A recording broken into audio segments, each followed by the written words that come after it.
So, welcome to part 2 of German culture shocks that I've personally found are just pretty shocking. If you haven't seen part 1 already, I'm going to pop it right here above, also in the description down below. But let's get on to part 2. Let's start with a fun one. Today is actually Friday, and you know what Friday means in German? It literally translates to free day, Freitag. Most Germans end their work week on a Thursday, and Friday is kind of like they work until 12 and then they just call it a day. So they basically have like a 3-day weekend, which I found quite strange actually. It's super cool, but I just found it unusual. Yeah, they're very relaxed when it comes to Friday. But when they are working, they take it very seriously. Being late in Germany is seen as super disrespectful, and it's pretty offensive. So you should never really be late. If you have a work appointment or any other appointment, if you're going to be late for whatever reason, you should really let them know very much in advance. Otherwise, you should get there about 15 minutes earlier, because that's how serious they take it. I know there are some countries where it's very chill. It's like, whatever, you're 15 minutes late, that's super fine. But in Germany, it truly is seen as super disrespectful. Punctuality is key over here. This is a fun one. Germans love being naked. Whilst I was at the DDR museum the other day, I actually read a little bit about why Germans love being naked. And they actually started new beaches because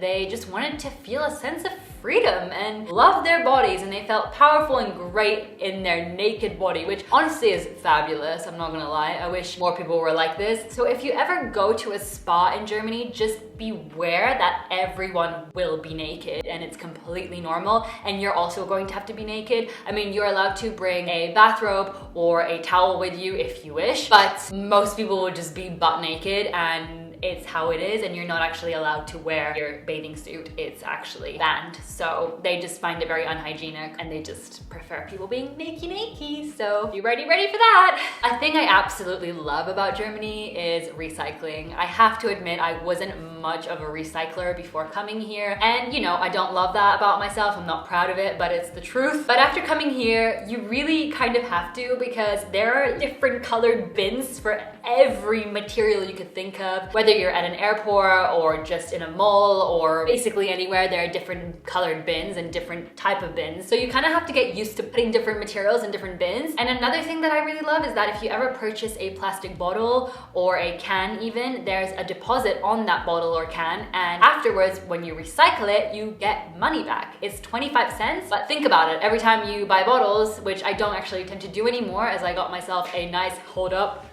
this bad boy basically gives me the times of the day and how much I should be drinking throughout the day, and honestly, it's actually changed the game for me. I'm drinking so much more water after buying this, so I highly recommend it. I'll link it below for you if you need to up your water game this year. But if you're still purchasing bottled water, then you can get money back on that. There are these big machines at pretty much every supermarket, and you can just go and recycle your bottles. You'll get a receipt with that, and then you can just go and either get cash back if that's what you want, or you can use it as a shopping voucher in the supermarket to buy groceries. So Germans have these shops here called Spätis. I don't know if I'm saying that right, but basically it translates to like late shop, like a later shop, like a late night shop, but it's not really night, it's like a late shop. My boyfriend says that it basically translates to saying late, but like in a cute way, like Späti. Basically, it's these like night shops, corner stores that sell alcohol and snacks. You know those types, they have them everywhere in the world. But the difference in Germany is that people treat them like a little bit of like a going out venue. So people will gather together, they'll go there, they'll buy beers,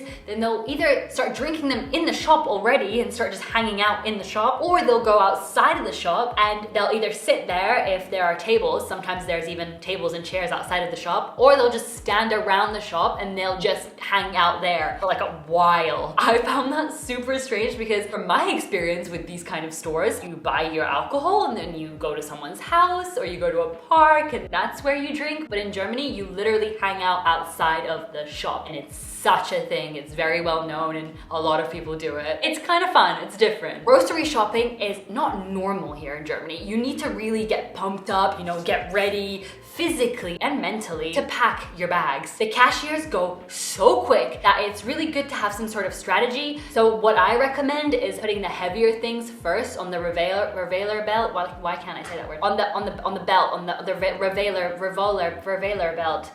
you know what I mean. I first recommend putting the heavy items, then like the medium ones, and then the soft ones at the end, so that when the cashier is going hard with the groceries, you can really start laying them already and you've got the strategy pre-organized for you. You will become a professional grocery packer if you spend enough time in Germany, let me tell you. Of course, I also enjoy the self-service counters because there I can breathe and not stress out and not feel very anxious because sometimes I'm wondering how I'm gonna manage my grocery shopping that day. No joke. I've lived in quite a few countries where being a pedestrian can be kind of scary because you just don't know what to expect with the cars around you. You don't know if they're gonna stop. You don't know if they're gonna let you cross. But in Germany, they always stop. Almost always. Let me touch wood. It's never too late. They almost always will stop, especially at a zebra crossing. They'll stop like from literally a few meters away when they see you're kind of approaching, and they won't try and speed past to get there first. They're very respectful towards pedestrians, and you do feel quite safe as a pedestrian in Germany. I just thought that's a nice thing to put in there, and it might not seem like a culture shock to a lot of you, but coming from Eastern Europe, yeah, they don't stop there very much, let me tell you. So it's been kind of nice here to know they will stop for me. I do hesitate to cross though. I do wait for them to stop, and they probably are thinking, why isn't she just going? I'm not used to it, to be honest. Another thing I found pretty shocking, and it's not a bad thing, I'm not used to this, is that your packages will always be sort of delivered to a neighbor if you're not home. I've mentioned this in my first impressions video, so I do genuinely think it's a very nice thing, but I just find it strange. Like, the trust between German people is great. Obviously each package is kind of tracked, but you could easily steal it. I mean, they literally just give it to you and they're like, can you just give it to your neighbor? And you go, yeah. So, you know, you could get a few free items whilst you live here. No, I'm joking, but it's nice to see that there is a trust between, you know, apartments here and German people who are living here, even if they're not German. I mean, there's very many international people in my building, but it's just like a community thing. You just trust each other with your items, and it's kind of nice. So that's something I noticed, and that's something that in Eastern Europe, where I'm from, you probably couldn't do that. But also where I'm from, you basically pay for your package when it comes to your door, or you go pick it up and pay for it there, so it's a little bit different. So that is it for part 2. I hope you enjoyed it. If I've missed some stuff out, I most likely have. Just comment down below if you have been to Germany, what you found really shocking or was different for you, or you found a bit odd. Let me know. I'd be very interested to know what else is going on that maybe I'm missing, or maybe I'm just used to it and I think it's normal. I'm not saying any of this stuff is not normal, because it's obviously normal for German people, but for me it's just different. Thank you for watching. Subscribe if you haven't already. I'm basically currently living in Berlin, if you don't know, and I'm basically vlogging my life here and doing lifestyle vlogs, and I'm having a lot of fun with it, and I hope you're having a lot of fun watching them. So yeah, subscribe if you haven't already to keep watching those. Give this video a like to let me know that you enjoyed it, and maybe I can even do a part 3 once I start seeing other things that I'm like, that is odd. You can also follow me on Instagram to keep up with me daily, and I'm going to go. See you next time. Sit around the fireside, really feeling that I like every little time that I get a chance to close my eyes. If you're gonna make it soon, maybe we could get our room, but I need some rest.